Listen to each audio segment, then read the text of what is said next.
Katika jiko hili kuna zaidi ya harufu ya chakula. Kuna hadithi zinazoiva pole pole. Nililala, nikaamka nimelemaa. Hapa mapishi si lengo pekee, ni daraja la matumaini. Maisha yanakwenda kubadilika. Ni simulizi ya watu wenye ulemavu na wale wanaolea watoto wenye changamoto.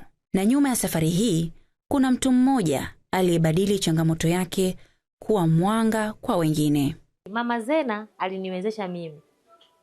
Lakini Mama Zena, mimi ni shahidi, aliacha biashara na kazi kwa sababu ya kunilea. Safari yake haikuwa rahisi. Baada ya kugua maradhi yaliyosababisha ulemavu, maisha yake yalibadilika ghafla.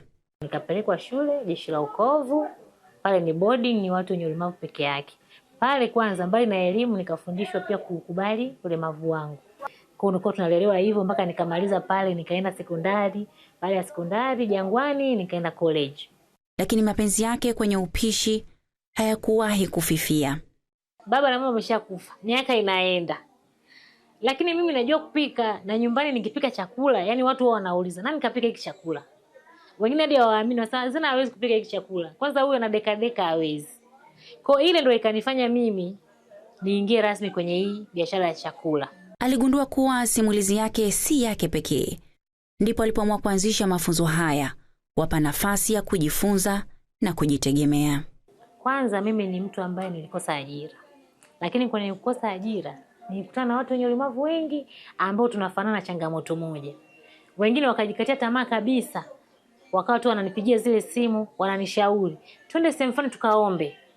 Kuna mtu anatoa msaada. Kwa sababu mimi ni mtu ambaye naamini kama sina uwezo wa kutembea, nina mikono. Nikawa na washauri wenzangu, kwa nini tusifanye kitu? Wakawa wananiambia, wewe mimi nina magongo, wewe una magongo, huyu anatambaa, mteja hawezi kula. Lakini pia kuna changamoto pia ipo ndani yetu sisi. Ndio pale wazo likaja sasa. Baada ya mimi kusajili taasisi, kufanya kazi, nikaona kwamba hii biashara yangu ambayo naianzisha lazima niajiri watu wenye ulemavu peke yake. Yaani mtu ambaye hana ulemavu ni mtu wa delivery. Kwa wanafunzi hawa, hili si darasa la kawaida. Ni mahali pa kujenga ujuzi na kujiamini. Licha ya mafunzo haya ya mapishi bado naweza kujiamini kwa kufanya jambo fulani. Na pale pale nabaki na ujuzi ambao hawezi kuchukuliwa. Na kwamba tunalea watoto wenye changamoto, hatutakiwi kutia huruma kwenye jamii. Tunatakiwa tusimame sisi wenyewe, tujue namna ya kujipambania. Leo matokeo yanaonekana. Wanafunzi wanahitimu wakiwa na ujuzi wa kujiajiri au kuajiriwa. Yaani naweza nikasema sio yanaenda kubadilisha, yameshabadilisha. Kwa sababu toka nilivyoanza mafunzo haya, tayari nimeshakuwa ni mjasiriamali huko mtaani.